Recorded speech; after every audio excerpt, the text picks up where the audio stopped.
Many birds fly together in big groups called flocks. Some small birds fly in flocks to stay safe from hunting birds, like eagle and falcon. Other birds, like duck and geese, fly in flocks when they move to a new place. Starlings are small birds that usually fly in small flocks. These flocks sometimes join together to make big flocks with thousands of starlings. They look like clouds.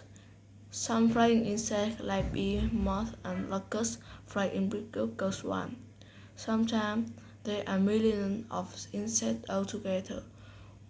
When they when locusts are very hungry, they eat all the green plants that they find.